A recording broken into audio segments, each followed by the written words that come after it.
as I said, this is being recorded, so you can review that after the session as well, and I'll also distribute the copy of the slides. So let's get started. First things first, if you've got any questions, we'll pick those up towards the end. So there should be plenty of time for a Q&A at the end if you've got any questions. And there's a questions section in your control panel of GoToWebinar, which should enable you to type the questions, and that's where I'll pick them up from, as I say, at the end of the session. So yesterday was the 25th of April, which is a month until the GDPR, the General Data Protection Regulation, becomes enforced in UK law. It's in law now. It's been in law since 2016, but it's not enforced until the 25th of May. So, in fact, it's 4 weeks on Friday that the GDPR sort of goes live. GDPR D-Day, or somebody referred to it as GDPR Armageddon the other day.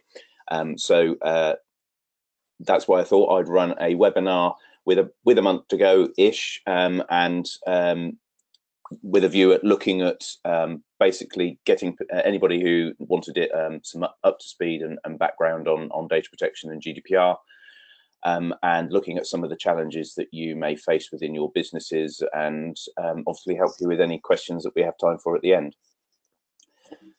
So, my name's Mark Gracie. I run a business called Flavorify Digital, which is a consultancy, and I also run an online service called the Digital Compliance Hub. I'll talk about those things towards the end. My background is one in regulation. I've worked in the internet industry since the mid-90s, and one of my jobs in the late 90s was to become a data protection manager when the Data Protection Act came into force, and that meant I pretty much had to do everything that businesses are doing now with GDPR, but under the Data Protection Act. So I understand data protection, and in fact that was sort of a start to a 16-year career in compliance, both internal and external stakeholder influencing. So I'm very familiar with how data protection works, how regulation works within businesses, particularly in the telecom sector. That's why I have an interest in GDPR, and why I work with businesses to help them with their GDPR compliance. So that was just a brief background as to why I'm talking about data protection. People sometimes say to me, "But that was a fantastic talk, but do you know anybody who can help me?" Well, just to let you know, this is what I do for a job. So I'm not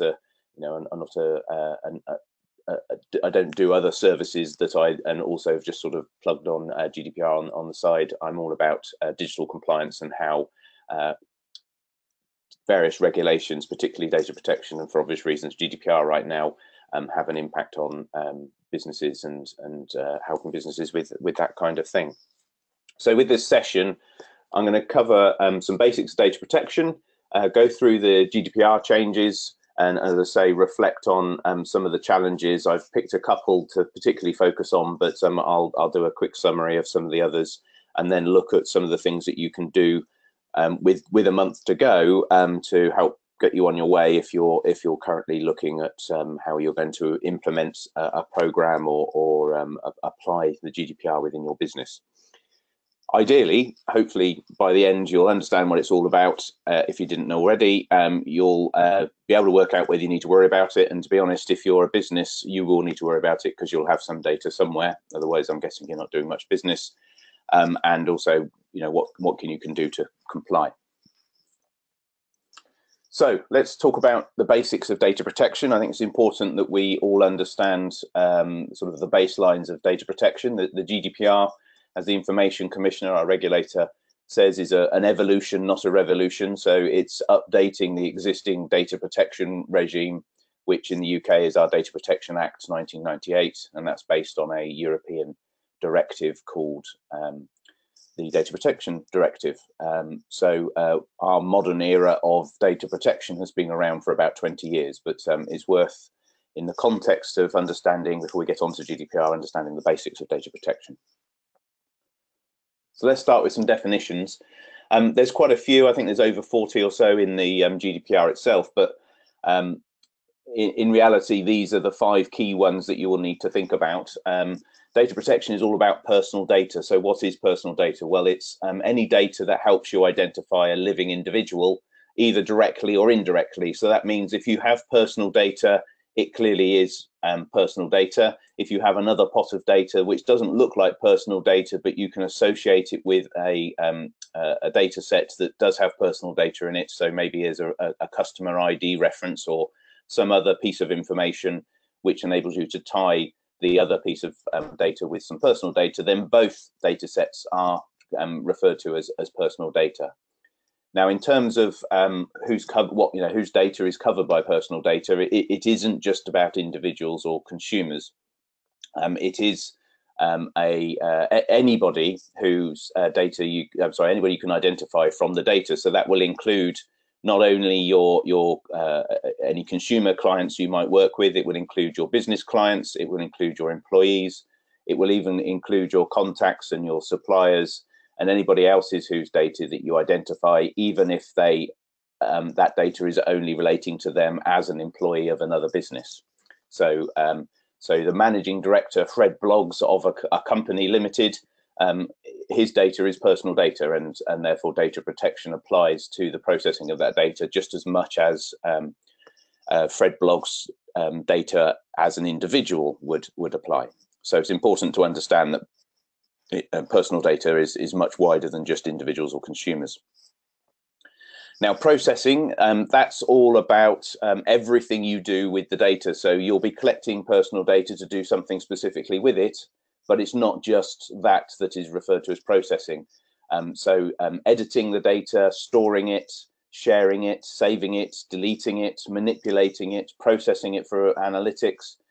If there's personal data there, it's referred to as processing. So it's quite an important definition to remember, and it will crop up in various places as we go through the different slides, because it has such a wide definition. It's important to be mindful of that the breadth of that definition of processing. And then you have the 3 key players when it comes to data protection. There's the data subject, who is the individual whose data it is that is has been collected and is going to be processed. You have the data controller, who is the organization that's collecting the data from the data subject and determining how it's going to be processed. And then you have a data processor, which is typically a third party who is processing the data on the instructions of the data controller. So in a very sort of simplistic email marketing scenario, you, as a data controller, collect email addresses from data subjects. So those email addresses refer to data subjects. You've collected them, and you're going to send email marketing, which makes you the data controller. But you pass those email addresses to a email marketing company so that they can do the email marketing for you, which makes them a data processor. Now, if you do everything, so you collect the data and you are processing it for the reasons that you need it, but you're also doing it, doing everything else with it, then you don't refer to yourself as a data processor, you're just the data controller. So a data processor is specifically somebody outside the data controller who is processing the data for the controller. And of course, bearing in mind that wide definition of processing, you need to think a bit wider, as we'll cover later, who your data processors might be. So those are the key definitions. In terms of the rules, they're referred to as principles, and I've color-coded these ones here because the Data Protection Act, if you're familiar with that, had 8, which are the blue and orange ones, but the GDPR doesn't refer to the orange ones as principles, but they still exist in the GDPR. And then the green one is a new principle, which is actually quite a fundamental one, which will crop up throughout the presentation, which is accountability. So let's just work our way through those. So all processing has to be lawful, fair, and transparent. Fairness and transparency is obviously about being clear and open about what you're doing with data. So there should be no surprises when you use somebody's data, that they shouldn't be surprised to find out that you're using it in that way. The lawfulness aspect we'll come to in a moment. The next slide's about the lawful basis for processing. The data you collect, you must only process it for that specific purpose. So the reason you collected that data, that's the purpose for which you're processing it. If you want to process it for something, some other reason or in some other way, then you'll need to determine what the lawful basis for processing for that alternative processing might be. So the concept of specific purpose is about that you are collecting data for a very specific purpose, and that's the only reason why you should be processing it unless another lawful basis of processing applies. The data you collect must be relevant, so you must only collect the data that you actually need. So don't ask for data that you don't need and don't require. You must keep the data up to date and accurate, and that means that if you are told that a piece of data has changed, you've got a duty to make sure you update all your records. And if you have passed the data to a third party of any description, then you need to make sure they update their records as well. There's also an element of expectation that you have a duty to periodically check that the data is still relevant and is accurate. So that's why we tend to see on some sort of paper-based forms, particularly from banks, a regular opportunity to inform them if your postal address or your if your marital name has changed or anything like that. Typically when we talk about accuracy of data, it's about making sure you update the records when you're told they're changed, but there is also a duty to make sure that periodically you check that the data you have is still accurate and current. The retention principle is all about not retaining data any longer than you have a business need to do so. So if you've processed a piece of data and you no longer need it for anything else, then if there are no other lawful reasons for you to process the data, then you must delete it.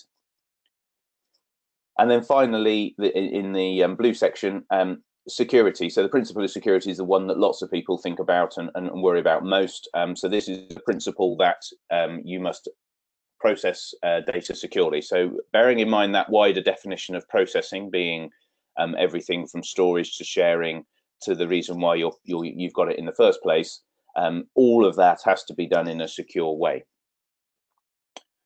Now, individuals' rights, this relates to the data subject's rights. So each data subject has a number of different rights, and they range from things like the right to object to processing, the right to be informed, the right to erasure, and probably the most well-known right, which is the right to access, which is or subject access requests. So that means that the individual has a right to say, what data do you hold on me? Why do you process it? And can you have a copy of it?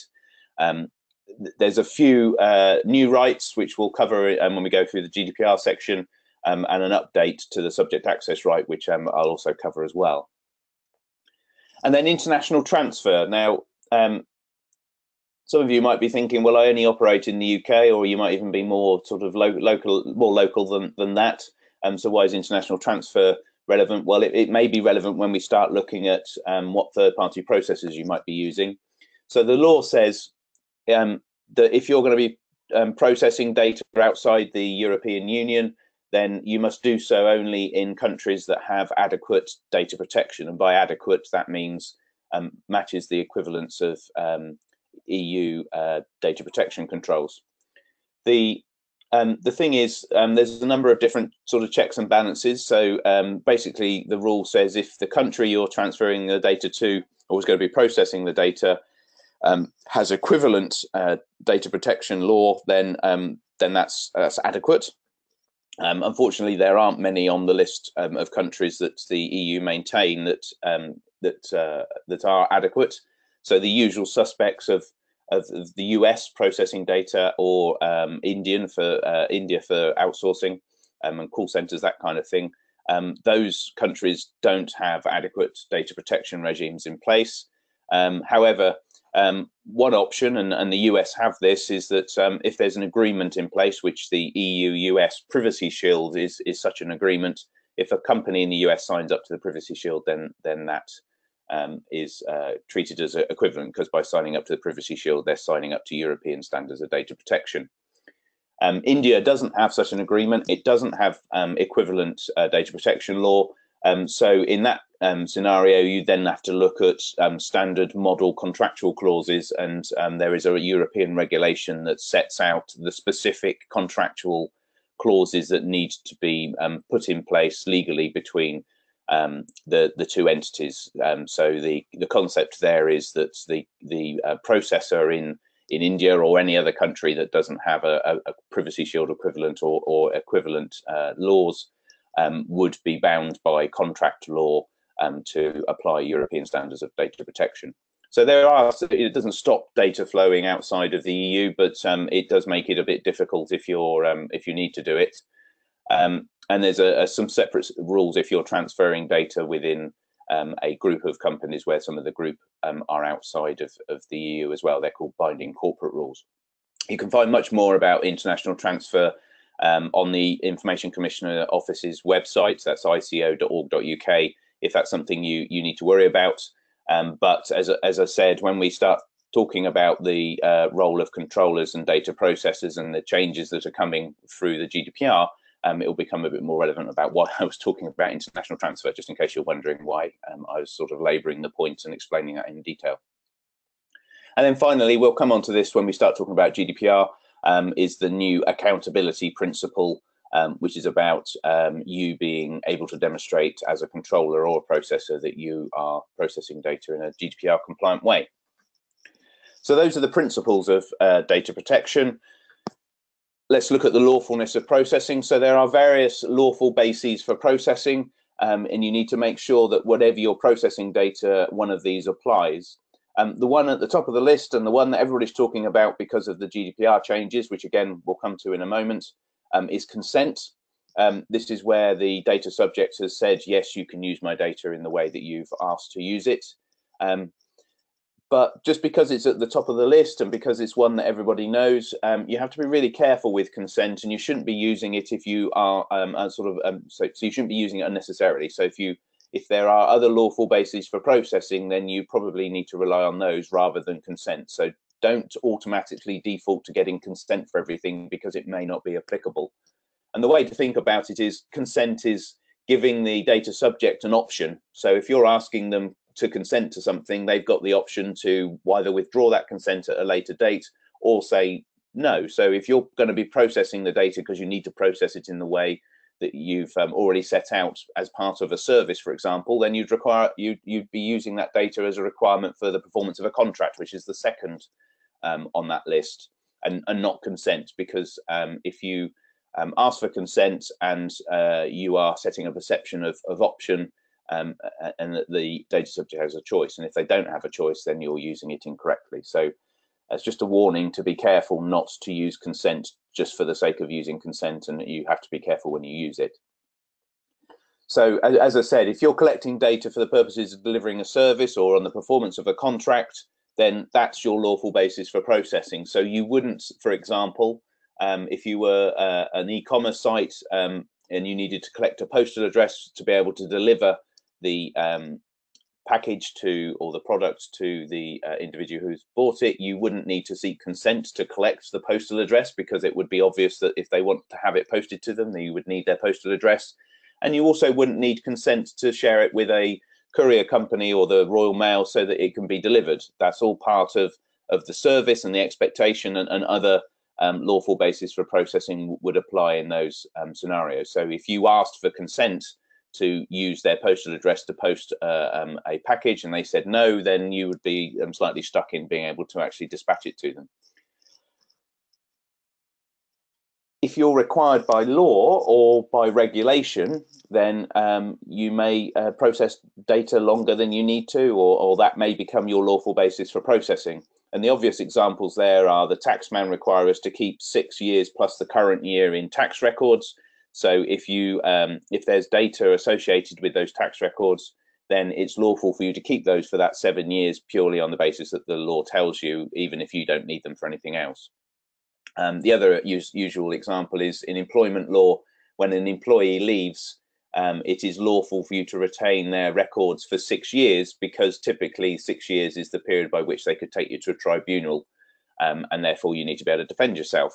There's a few other nuances around that, so industrial injury law and things like that will impact on how that may be interpreted. But the point is, if law or regulation, and you might be working in a regulated sector that tells you, or the regulator tells you, you must keep data for a set period of time. If they say keep data for 10 years, then it's lawful for you to do so, even if you don't need the data for anything else. So the blue bullets, protect the interests of the data subjects. This is kind of a life or death scenario.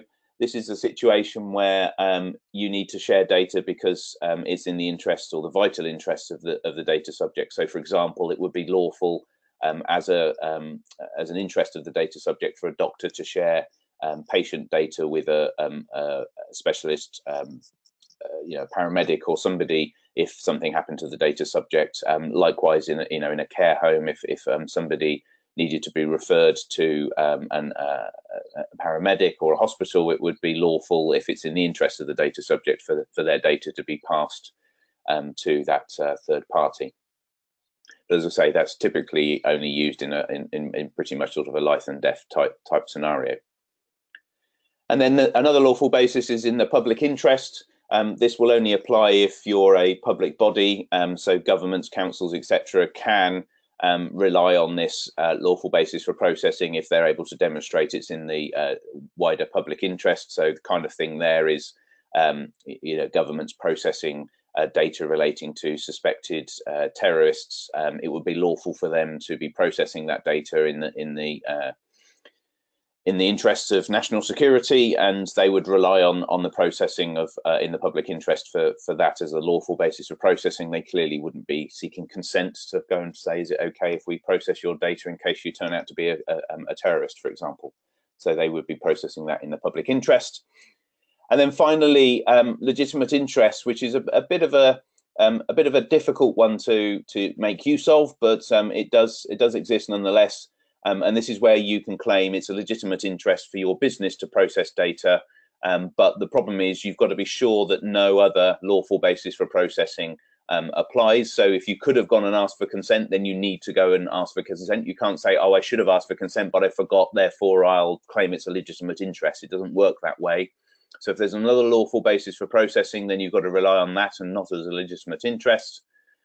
You also need to be sure you could demonstrate that it was absolutely necessary for you to process the data in the way you're going to process it, and you have to make sure that there is no harm to the fundamental rights and freedoms of the data subjects. So there's 3 checks you've got to do before you can rely on a legitimate interest. Now, my favourite legitimate interest is one in legitimate interest in terms of direct marketing. It is lawful as a legitimate interest for you to maintain a list of unsubscribes from your email marketing list for the purposes of knowing that people have unsubscribed, and so that you don't accidentally email market them again. Another example is it is lawful as a legitimate interest for you to pass details of a debtor to a debt collection agency so that they can chase your debt. If they're not paying your bills, you certainly wouldn't be able to go and get consent from them. So you can use legitimate interest, but you have to be very careful, and you will need to do a lot of demonstrating to show that it is applicable. And I strongly recommend that if you feel you need to rely on legitimate interest, you have a look at the Data Protection or DP Network's paper on legitimate interest, because they have a legitimate interest assessment, and the ICO probably have some toolkits and checklists around it as well. And it's worthwhile making sure that you run through those to document your approach, not least of all because of the accountability principle, but ultimately it will be up to you to say, well, we're processing as a legitimate interest, and we believe that that's lawful because we did all these checks and balances. So those are the lawful bases for processing, and as I said at the beginning, you need to make sure that at least one of those applies to how you're processing data. And don't always default to consent, because you need to choose the most appropriate one, not the most obvious or convenient one. Okay, so that was sort of a foundation in data protection, and that's not changed. There are some changes in terms of, say, like the individual rights and some of the underpinning principles, but the fundamental data protection rules are staying the same.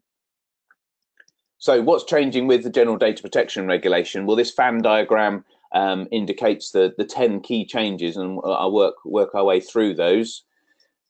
So starting with scope, the important thing with GDPR is the R, that's a regulation. So in European law terms, you either have directives or regulations.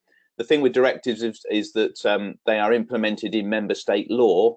And the problem with that is different member states interpret them slightly differently, implement different bits of it in different ways, or not at all in some cases. And so when the Data Protection Directive was implemented, somebody in Germany, for example, would have an expectation of how their data is processed in Germany, but they wouldn't know that necessarily how it would be processed in France or Spain or the UK, because each of those countries have implemented the directive in slightly different ways. Now, that's a problem in terms of the increased flow of data across the European Union, which is why we've got a regulation. And a regulation in European law terms means a regulation that applies across the whole of Europe. So it doesn't matter whether you're in Germany, France, Spain, or the UK, or anywhere else in a member state in Europe, the General Data Protection Regulation applies. Now, the UK are implementing a data protection bill, which will should become a Data Protection Act in 2018, before the 25th of May. And that basically says GDPR is UK law. Now, they don't have to do that, but they're doing it because A, they like to implement European regulations into UK law anyway, but also they're doing it because of Brexit, and they need to be able to say, well, our UK law is the equivalent of GDPR. So the key thing, this GDPR replaces all member state laws for data protection, and applies across all member states. So it applies to the whole of Europe. And sometimes people say, well, why have we got a new regulation? Well, it's addressing some of the issues that the previous directive had.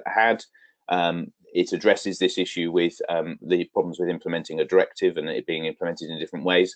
But it's worth bearing in mind our Data Protection Act that's in law right now is dated 1998, which just happens to be the same year that Google was founded. So that gives you a concept and perception that this is a 20-year-old piece of legislation that probably hasn't kept up with digital technologies and everything that we're doing with data and the internet. Because in 1998, Google was being founded as a search engine. We didn't have social media, certainly not in the way that we have it today. We don't have data being collected and shared in the way it does, and so on.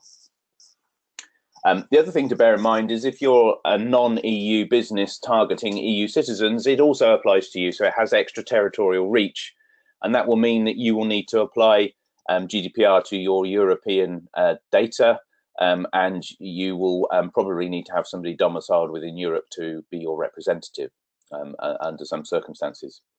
And just the final bullet there, online identifiers, if there was any doubt, are now defined as personal data. So if you've got IP addresses in a weblog for your website and you're able to translate that into an individual, then there's a good chance that it would be referred to as personal data, as would social media handles like a Twitter handle or other identifier. So that's scope. So this accountability principle I've mentioned already, it's not good enough that you're compliant. You've got to be able to demonstrate you're compliant, and that is essentially what the accountability principle is all about. It will crop up in some of the other things that we'll talk about as well. Now, there is an element of the regulation which says that certain businesses, those that have more than 250 employees, have to record their processing activities, and that record of processing needs to be available on request to the Information Commissioner or any other regulator. But I would say, as best practice, because you need to demonstrate that you are compliant and you need to meet this accountability principle, it's probably in everybody's interest to document as much as possible.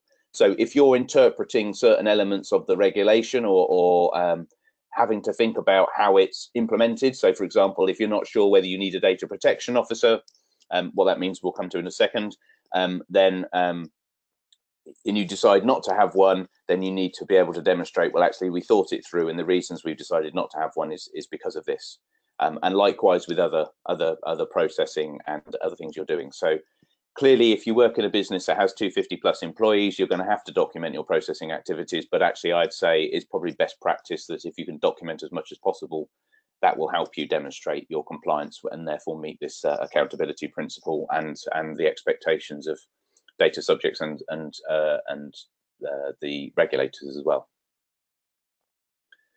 If you're offering information society services, which is European legal speak for online services aimed at children, and you need to collect their consent, then there is a specific regulation in the GDPR that says you must make sure that the messaging around collecting that consent is child friendly, and you need to collect consent from a guardian. So not only will you possibly have to be able to verify whether the user is a child, you will need to be able to work out whether the guardian is in fact actually the guardian rather than, say, the child pretending to be the guardian.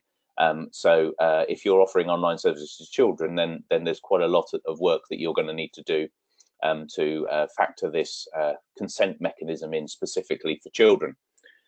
Now, the regulation talks about children being defined as under 16, but allows member states to derogate from that and choose their own age, as long as it doesn't drop below 13. And currently, unless it changes in the next few weeks, the UK defined children as under 13. So you need to bear that in mind as well if you're operating from the UK. Now, on the subject of consent, of course, this is one of the key things that is changing and could have an impact on your marketing. And we'll talk about, this is one of the challenges that I'll talk about in a bit more detail a bit later on. So the new consent rules say that you must be very clear with your messaging. So the individual needs to be informed as to what it is you're asking them to consent to. So they need to understand exactly everything about what it is that you're asking consent for. They have to take a positive action to give you that consent. So they're essentially saying, yes, I understand what it is you're asking me to consent to, and here is my consent. What that means in practical sense is no more tick boxes which are pre-ticked. You have to give a tick box that somebody actually has to tick themselves, or they need to use a button to give you that consent. You can't use woolly wording like we'll assume that you've given us consent unless you tell us otherwise, because that's not positive from the data subject's point of view. And you need to be very open and transparent about it all. So you can't sort of stick a double asterisk at the end of a field and then use some wording that is a bit tricky to understand whether you're supposed to be ticking or unticking a box. So there can be no doubt in the data subject's minds what it is that they're consenting to and that they are giving you that consent. So it has to be a positive opt-in. So no more pre-tick boxes, I'm afraid. You also, because of the accountability principle, needs to be able to record and demonstrate that you were given consent. So you need some way of managing that consent mechanism so that you can demonstrate somebody has consented. You can't force somebody to give you consent, so you can't trick them into giving you consent, but you also can't force them but say, well, yes, I'll do this for you, but you must consent to this particular use of your data, for example. And as I mentioned before, the problem with consent is everybody has the absolute right to withdraw consent in any way that they choose. So that means that if you get consent for something, then there's always a chance that somebody might change their mind and withdraw that consent, and they have an absolute right to do that, and you can't do anything about it. It has specific ramifications in marketing, and as I said, we'll come across that a bit later on. In a sort of simplistic MailChimp email marketing world, if you make sure MailChimp has the double opt-in function turned on, which it should do if it spots that you're European, but it might be turned off, so it's worth double checking. Then what double opt-in means is once they've given you their email address, they get an email saying, are you sure? And they have to take an action to confirm that they really did want to subscribe. Now, double opt-in isn't the law, but it does help facilitate this consent mechanism, because if somebody's taken the action to give you consent by clicking on a secondary email, which then says, yes, I really do want to join your mailing list or whatever it is that you're asking for consent for, then they've clearly given you a very positive opt-in. And of course, MailChimp and any other email package that's available will be probably recording the point at which they were giving you that consent. So you would be able to demonstrate, or you should be able to say, well, people on this email list will have gone through this double opt-in process. they would have joined at this particular time, having read this particular text, which is very clear and open about what it is that they're consenting, so there can be no doubt. So as I say, double opt-in isn't the law, but it does help facilitate and sort of give you a gold standard positive opt-in, which is one of the key requirements of the new consent changes.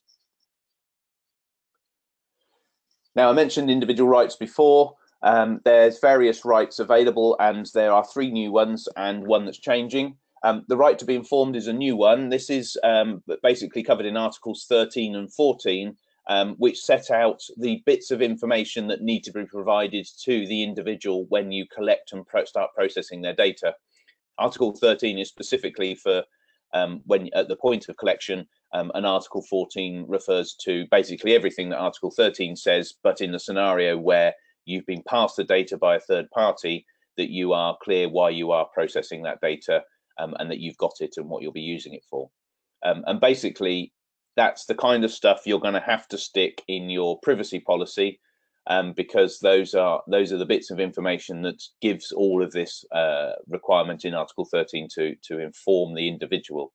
So this covers everything like who you are, what you'll be using their data for, what data sets you collect, and so on, right down to how they can complain to the regulator if they wish.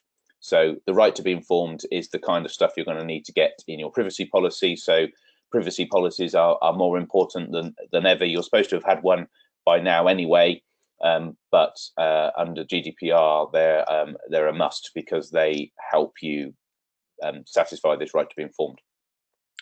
The subject access requests, that subject access right is not a new right, but what is changing is they're no longer, you can no longer charge, so they have to be free, and you get less time. So it used to be 40 days, and now you only get a month.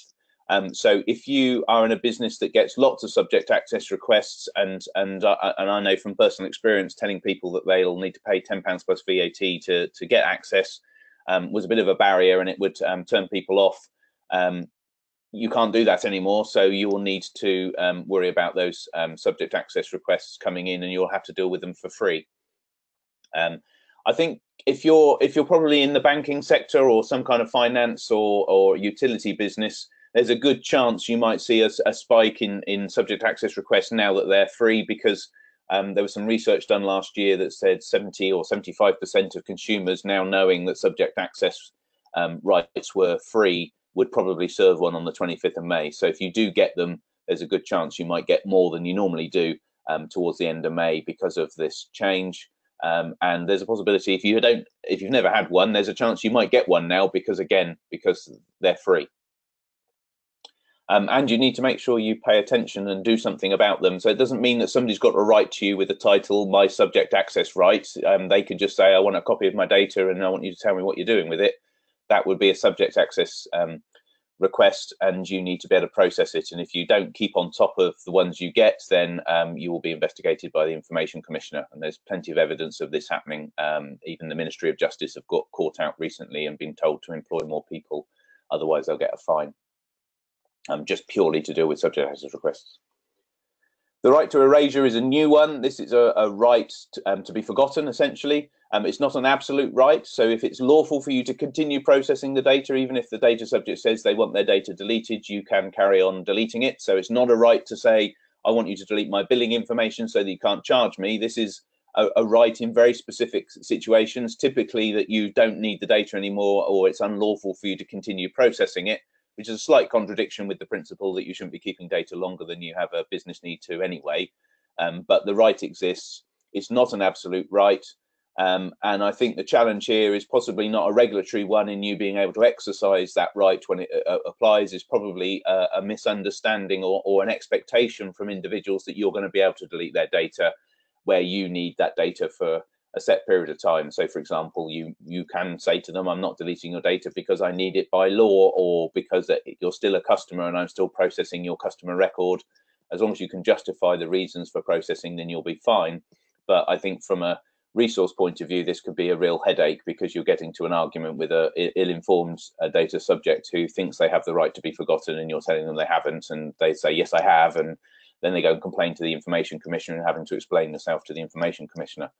So yeah, so potential there for sort of a misunderstanding in its use, particularly by data subjects. And then finally, the other new right is the right to data portability, which gives a subject the right to ask for a machine readable export of their data that they've provided you, so they can export it from your system and import it into another system, which may be a competitor, for example.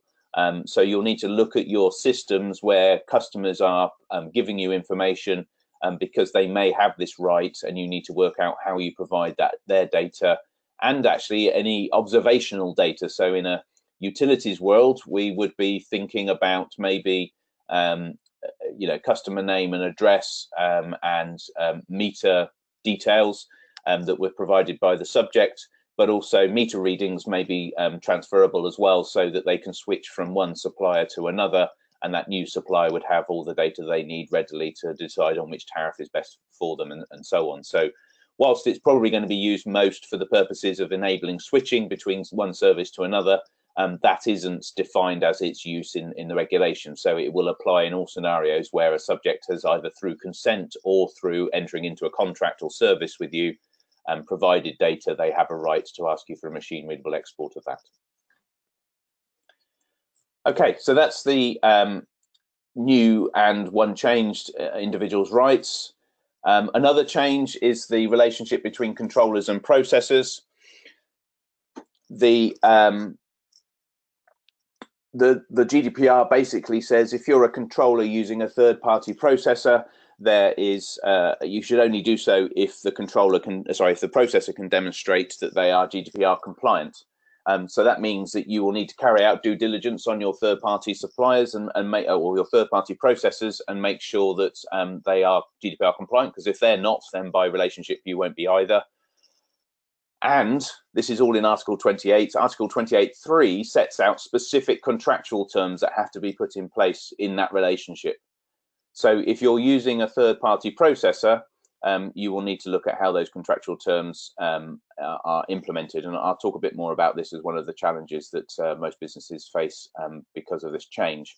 And also, if you are a third-party processor, so you're processing data on behalf of your clients, you now have legal responsibilities and liabilities that you won't have had before, because pretty much before, under existing law, the buck stops with the data controller. But now if the data controllers say, well, we carried out the due diligence, we have these contractual terms in place, the problem that occurred by our third-party processor, not by us, then the third-party processor can be the one being investigated and looked into, and could face the fines and the investigation. So a change if you are a third-party processor. Now, the concept of data protection by design and default isn't new in the UK. It's referred to as privacy by design and default, but is essentially the same thing, and is the concept of it's best practice currently. It's not law, but the GDPR brings it into law. It's basically the concept that when you're doing something new with data, implementing new systems, implementing new processes, or processing the data in a different way, then you must always consider data protection by default and have it designed into that system and not left as an afterthought. And there's a tool called an impact assessment, or a data protection impact assessment in GDPR terms, which talks about some of the ways in which you can essentially carry out a risk assessment. You know, we're going to process data in this new way. What are the risks to the data subjects from the processing of that data using this new technology or this new way, and how do we mitigate those risks? Now, the GDPR talks about these, the DPIA in the requirement of needing it if you're doing high risk processing. So if you're processing lots of special categories of data, which are specifically sensitive types of data, like health records, trade union membership, biometric data for identification, that kind of thing, then it says and you're doing that on a large scale, for example, then you will need to carry out a data protection impact assessment, but it only refers to it in the concept of high risk processing. However, the Information Commissioner has said, probably because they've had this common practice or best practice in place for years, saying that actually don't just do it in high risk scenarios, you should do it in all scenarios, and there's currently a consultation out on that. So I suspect that that's not going to change in terms of their expectations. So as a principle, If you are going to be processing data, or there's going to be you're going to introduce a new system, it could even be that your telephone line's going over to VoIP that's got recording, and you're going to be talking to people about sensitive data and things like that. You will need to consider how you carry out a data protection impact assessment, which, as I say, is essentially a risk assessment to the risk to the data. Now, I mentioned data protection officers before. I talked about myself being a data protection manager or data protection officer back in the days when the 1998 Act was implemented. That was just a job title, really, more than anything else. But the GDPR says that certain organisations will need a data protection officer, and will be mandated by law to have one. And the law sets out specifically the expectations of what that role would involve, and it's really there to make sure that the business doesn't tell the data protection guy to sit quietly in the corner and stop going on about data protection. It's to empower them to be able to get on and do their job. Now, there are essentially three key groups that will need data protection officers. If you're a public body, you need to have a data protection officer, and you're mandated by law to have one. If you're processing large quantities of special categories of data, then again, you are expected to have a data protection officer. But for most businesses, it's the third definition, which is actually the second in regulatory terms, which is that if your core activity is the systematic and regular monitoring of data subjects on a large scale, you will need a data protection officer. Now, the problem is core activity, regular and systematic monitoring, and large scale aren't defined in the regulation. There is some guidance from EU, and it's worth you having a look at it if you feel that some of these things might ring true for your own organisation, because it attempts to try and explain what core activity might mean, what regular and systematic monitoring might mean, and what large scale might mean. It isn't entirely helpful in some ways, but it does give you some directions that are worth looking at. If you want to find it, the best place is to go to the Information Commissioner Office's GDPR section on their website and look at the data protection officer in the accountability section, and it will link through to the relevant part of it will link through to the European it will link through to the guidance, is what I'm trying to say. But I mean, things to consider is if you are using data-driven marketing, for example, and that's a key part of your business, then you can tick the regular and systematic monitoring aspect, and it's a core activity because it's a key part of your business. Then the question is it on a large scale? And that will come down to an interpretation about your market share, how much processing you're doing, how regularly you process, your geographical extent, and things like that. So it's not an entirely easy thing to define unless you very clearly fall within that category. But and as I was saying earlier, if you're unsure but you decide not to have a data protection officer, then it's worth documenting that decision, just in case you ever get questions as to why you don't have a data protection officer. You can at least say, well, we thought it through, and on conclusion, this was what we decided. So that's mandated data protection officers. Right, nearly through the 10 areas. Breaches.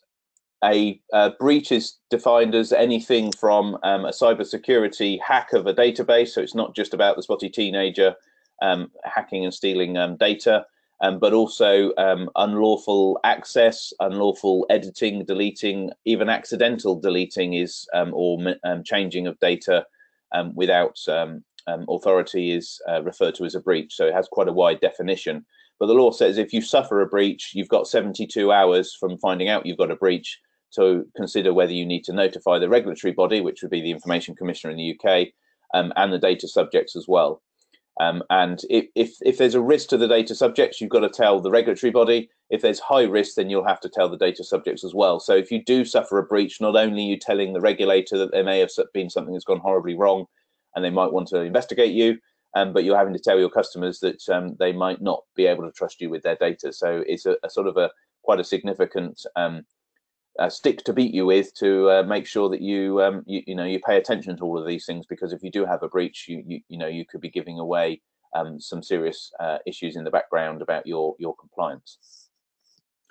And if it was to go horribly wrong, then there are fines and actually other legal remedies that are available. Now that the headline fine, I'm not seeing so much of this anymore, because I think the Information Commissioner sort of put this to bed and said, just because the top level of fines is 4% of global turnover or 20 million euros doesn't mean that that's the kind of fines we're going to be seeing. And in fact, she said recently that a £20,000 fine under data protection law, where there's an upper limit of £500,000 at the moment, won't necessarily be 5 times or 3 times as much under GDPR, just because the fines are potentially higher. So in fact, the Information Commission has been very clear that GDPR isn't about fines, it's about case-by-case analysis and decision-making and investigation. Yeah, I'll be very surprised if we see any of these large fines. But as I said, there are other legal remedies available if an employee acts outside of company process and is clearly doing it maliciously and for their own gain. Then they could be facing a prison sentence. If a company director can be seen to be complicit in a breach, then they too could go to prison. They could be fined themselves. The data subjects have rights to sue for damages if they can prove that harm has come to them or they've suffered from some kind of damage from a breach, for example. Yeah, if you're still seeing people saying you must do something because of otherwise you might be fined £17 million under the GDPR, I would question that that's unlikely, but that doesn't mean you shouldn't do anything. It just means that the penalty might not be as bad as everybody's certainly in the past has been sort of harping on about. So that was a whistle-stop view. I'm mindful of the time. We've got just over half an hour to go, and I also want to get some questions in at the end. So I'll step up the pace a little bit. We've covered the basics of data protection. We've covered the basics of GDPR.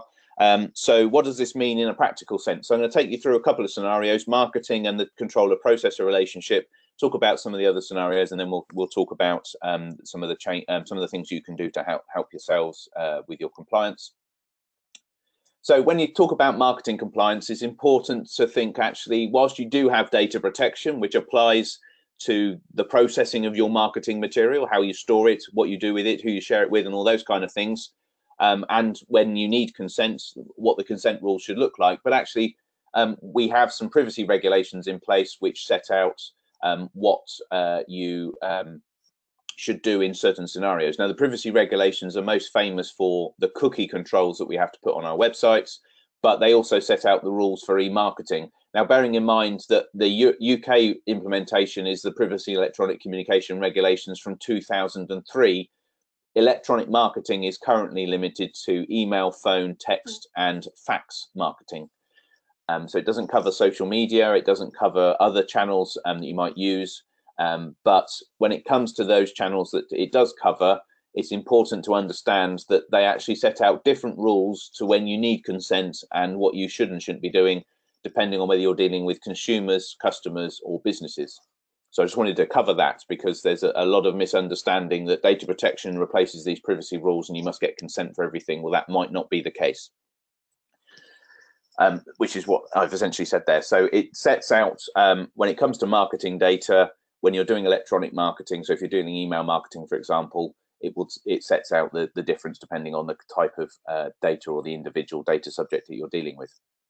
So if you're working with consumers, so individuals in their own private right, and you don't have a business relationship with them, so I refer to those as cold leads, then you will need consent, and that consent will need to be GDPR compliant.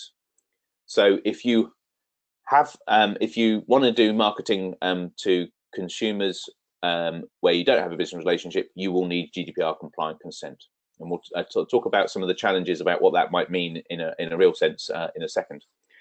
If you're dealing with customers, the privacy regulations actually say, provided they were given the choice to accept your marketing or not, then you can market to them.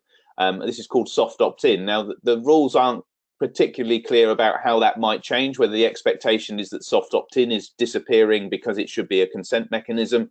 It's not clear, but I think from best practice, I would say that through the customer journey, you should be saying, we want to market relevant products to you. Can you, tick the box to say that you're happy to receive that marketing? I think that's probably the easiest way to apply the regulations in this scenario. So two scenarios where you're going to need to get consent, but strictly GDPR compliant consent comes when you don't have a business relationship with the individual. Now, there's a bit of good news if you're dealing with business to business marketing, because unless you're dealing with sole traders or essentially unincorporated partnerships who are treated as personal data. So if you do have sole traders, or you do target sole traders, or individual partners within businesses where the partnership's not incorporated, then you need to treat them like consumers. So you will need GDPR compliant consent, and you'll need to make sure that they've had the opportunity to opt out of your marketing, or at least given you consent to market through the customer journey. However, if you're dealing with incorporated businesses, so limiteds, PLCs, limited liability partnerships, and so on, which essentially means they're registered a company house, then you don't need consent, and therefore you don't need to worry about the consent mechanism. There may be some branding issues if you get a reputation for always cold marketing to businesses, and those businesses don't particularly like that, but it isn't a data protection or a privacy regulation issue, because the regulations say you don't need to market to individuals.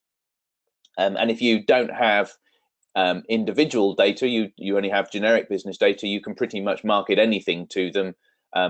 But in all scenarios, whether you're dealing with consumers, customers, sole traders, business to business, or generic business data, everyone has that absolute right to withdraw and opt out of marketing. So it doesn't matter who you're dealing with, you need those mechanisms in place to make sure you manage opt-outs. Now, in the scenarios where you do need consent, you are now going to have to think very carefully, what do I do with my data capture points? So you need to make sure your data capture points have the appropriate consent mechanisms, and also don't forget about the right to be informed. So you need to make sure you make reference to privacy policies and so on. If you're using third-party data, so third-party mailing list providers are supplying you with email lists, for example, you need to be sure that those emails have been collected in a GDPR compliant way. So you'll be looking for the third party to demonstrate their GDPR consent compliant mechanisms. And if they won't guarantee that, then I say I would not risk using that data. For the data you have already, or legacy data as I refer to it, then you need to look at, well, have we got that data in a GDPR compliant way? If consent is needed, but you can't demonstrate when that consent was given, or you use pre-tick boxes, or it was not given in a particularly clear way, or you've manually added people, not necessarily with their permission, then you will need to re-seek consent. And that's why we're seeing a lot of these emails saying, we want to keep in touch with you, but we need you to consent to continuing to get our marketing messages. And remember, that marketing message needs to be a GDPR consent compliant opt-in, and you also need to be mindful that you have to be careful that you're choosing a lawful way of seeking consent, because there are examples, for example the Honda case, where you can't use email to seek for consent, because email asking for consent is considered marketing. So if you don't have consent for marketing, then you can't email and ask for consent for marketing, because you would need consent to ask for consent, if you see what I mean. So what I would say is, I think it's reasonable that if you've been regularly sending marketing messages, they've always had the option to opt out, that you would be able to seek consent by email, because they won't be surprised to get a marketing message from you. But if you've got some marketing data that you don't use very often, or you've always intended to use but you've not, then I would say you're going to have to look at alternative ways of doing it. And to be honest, that might come down to using the post, which may be tricky if you've only got an email address. And then ongoing management, a couple of things to consider. You need to make sure that you honour opt-outs and withdrawal of consent, as I've said, but also the current draft guidance from the UK. The EU have just published their final version of their consent guidance, but the UK suggestion from the Information Commissioner is that consent only lasts for a couple of years, so you'll need to have a process for refreshing consent on a regular basis. And moving on to the next challenge, what does this mean if you're a controller using processors? Well, you need to determine which you are.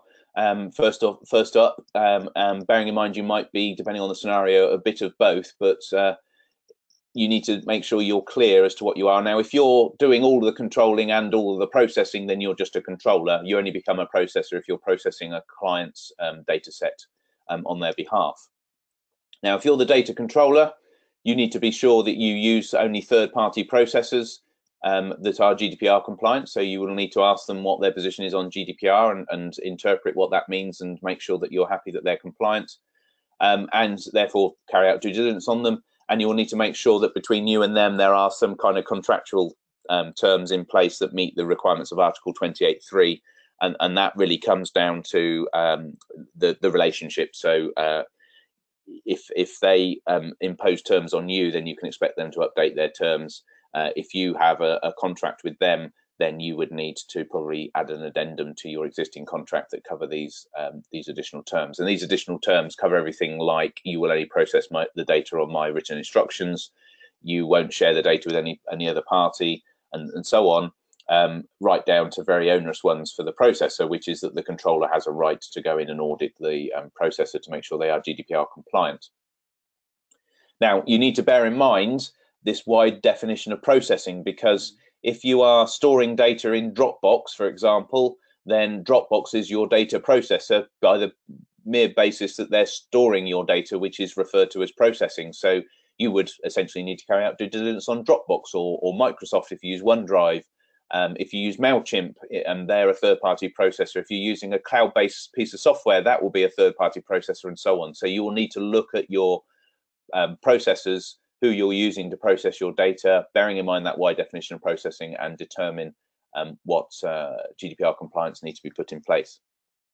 If you're on the other side of the fence and you're a processor, if you're not already being asked, expect your clients to be asking you about your position on GDPR, and probably trying to enforce much stricter contractual terms.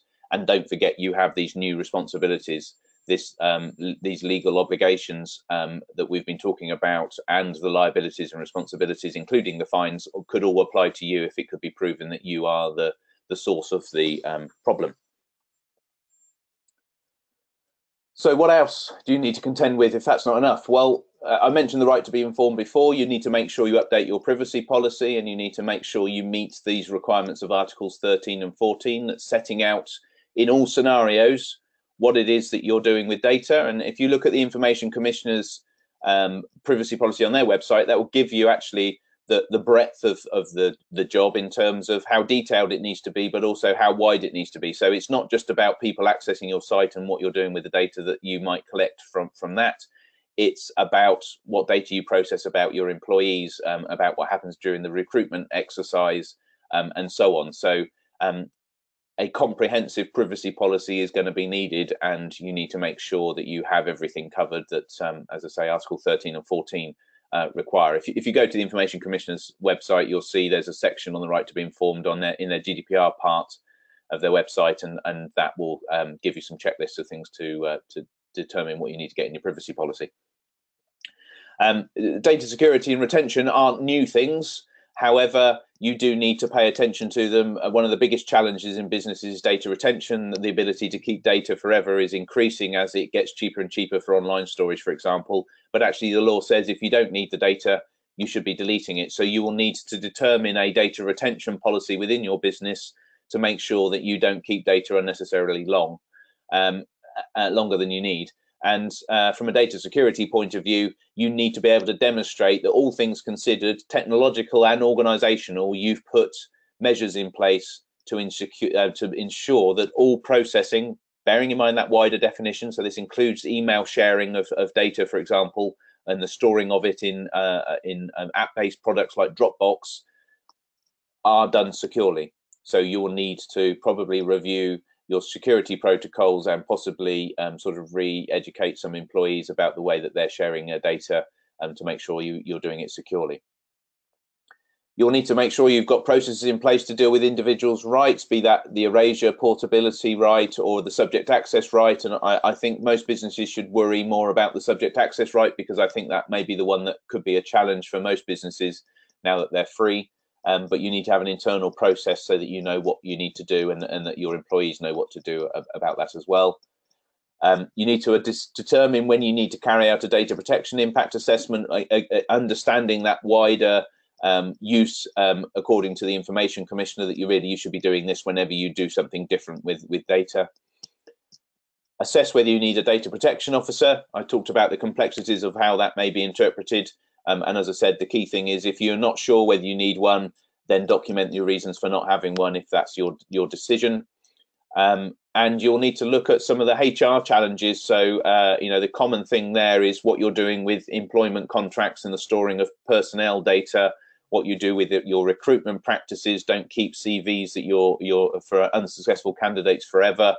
If you want to keep a CV just in case another job comes up for a candidate you're interested in but turns out to be unsuccessful, then you'll need their consent, and it has to be GDPR compliant consent. And on the consent thing, you also need to check your HR contracts, because if you've got a clause in them that says you will process their data in any way that you want, and they've signed this contract to confirm that, then that's not GDPR compliant consent. Yes, you can process their payroll data for the purposes of paying them, and you don't need consent for that. But if you want to do other things with the data that doesn't sort of fall into the everyday management of employees within your business, you will need to be careful that you're not using what it will be a null and void consent contract, essentially. So what should you be doing now? Well, here's an even longer list. If you can, try and appoint somebody within your organization, even if you don't need a data protection officer. Having a central point of contact, or maybe somebody that you refer to as a manager or a champion for data protection, helps sort of produce a central focus in your organization. They can lead you through this process, but also they can be a central point within your organization to go and find the answers when you need them. Audit your data, understand what data you have in your business, what processes you're using, because you're going to have to carry out due diligence if they're third-party processes. And that will include not just systems, but also people. So if you outsource your payroll to an accountant, for example, you need to carry out due diligence on your accountant. And make sure you've got a register of policies, because you'll know that they will need to be updated, and you'll also know that you need to put some others in place if they don't exist. With that audit of data processes and policies, that will then hopefully drive forward some ability for you to get an action plan in place of how you can fix any of the issues. So for data, for example, you need to consider things like security and retention, and that will help inform you as to what you need to do. Document as much as you possibly can. As I said, the accountability principle doesn't require it for everybody, but if you can document everything, you will be able to demonstrate you've at least thought it through, and that may be the difference between a big fine, a little fine, or even no fine at all. Get your privacy policies up to date and in place. Carry out due diligence on your third-party processes. Get internal policies in place, and you'll need to cover everything from what general data protection right through to how to deal with a breach, how to deal with subject access requests, and so on. Make sure your staff are trained, because they need to understand what their role and responsibilities are within the business when it comes to data protection. So if you have this single point of contact and you have these policies and you train your staff, you're essentially introducing a culture that the company takes a joint responsibility for compliance, that they know to go and ask the champion if they've got a question, rather than taking a wild guess or not even thinking about it. And they've got internal policies to refer to that explain what they can and can't do with data within their day-to-day jobs.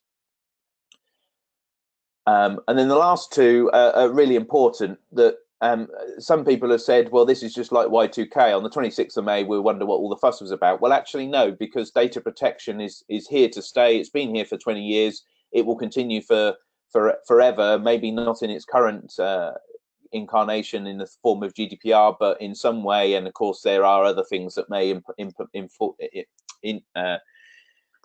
impact on how the UK manages data protection, like Brexit, for example. But you need to maintain your compliance past the 25th of May. The Information Commissioner even said the 25th of May is just the beginning of your GDPR compliance, not just the end. And you need to make sure you keep up to date. Now, in terms of keeping up to date, there's a lot still to come. So whilst we're still trying to get ourselves ready for GDPR, and we're trying to understand what it means with our business, and we've only got a month left to do that, because it comes into force on the 25th of May 2018, but you've had the last 2 years to from an implementation point of view.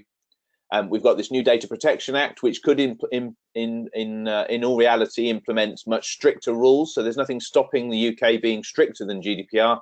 So it's worth paying attention to what the ICO is saying about that act, because they'll be able to produce a intelligible interpretation of what the law says, because it's not an easy act to be able to read and interpret yourself. So it's worth bearing in mind what that might mean. All that stuff I said about electronic marketing and the e-privacy, that could be changing as well, because there is some new e-privacy regulations coming. At the moment, whilst they were going to say they were going to happen at the same time as GDPR, that's not going to happen. And people are speculating it could possibly be as late as next year. But that could really impact, either because the regulation says it or the UK implements the regulation in a particular way, could impact everything I said about the conditions by which you need consent. There's guidance coming out. The Information Commissioner is rolling out guidance in particular areas. They're building up the amount of information that's on their website. Hopefully at some point they'll update some of the older data protection guidance that's in place to be GDPR compliant. They're sort of gradually working their way through that. The Article 29 Working Party, which is the group of European regulators, also produced guidance, so you'll need to pay attention to what that means. I referenced the Data Protection Officer guidance, for example. That's an example of their guidance. Brexit.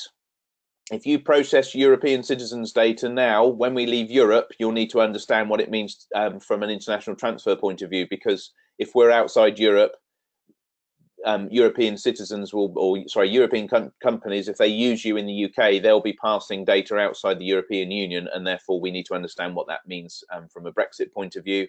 And of course, enforcement, you need to pay attention to any of the European regulators or the Information Commissioner's interpretation of the law and how it's enforced, to keep informed, to make sure that you have those checks and balances in place within your own organisation. But what I would say is, don't panic. There is a lot to do, and if you've not started, you haven't got much time to do it in. So it is probably about looking at some of the practical things that you need to put in place. But the key thing is don't panic. And I say don't panic because that's essentially how I can help. So I have an online service called the Digital Compliance Hub, which is sort of part information, tools and templates that you can use within your business. And there's a helpline as well. So if you need an answer to a question, then you can get some help, either book a call or use unlimited email support. It's not just about GDPR, but right now it is just about GDPR because of obvious reasons. But I intend to sort of build it into privacy and marketing compliance, which will become relevant when the privacy regulation gets published, as well as web and data cybersecurity and possibly other online compliance related issues. So that's essentially a self-help service that's web-based. And I also offer various consultancy services, from auditing businesses to managing data protection. So if you need a mandated data protection officer, I can help you with that, as well as consultancy advice and training.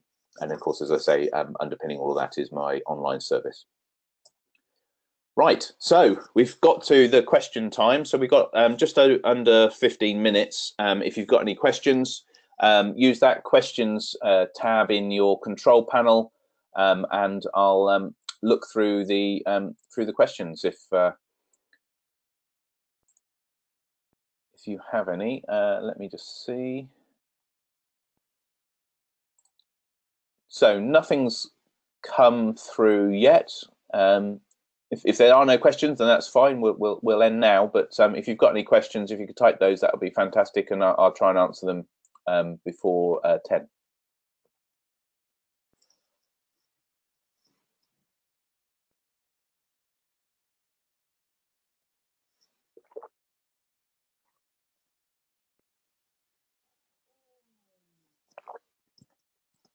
Well, I hope you're all still there, because I've not seen anything come through. So if there are no questions, we'll end it there.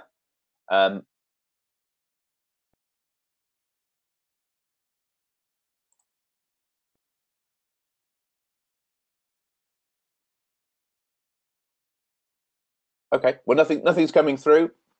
If you feeling a bit shy and didn't want to ask a question, and think of one that you wish you'd ask, then feel free to ping me an email, and I'll endeavour to try and answer it afterwards, over the next couple of days or so. Otherwise, thank you very much for joining this webinar. Oh, here we go. Here's a Oh, actually, not a question. Thank you, Sue, saying really informative. Thanks. Yeah, thank you for that.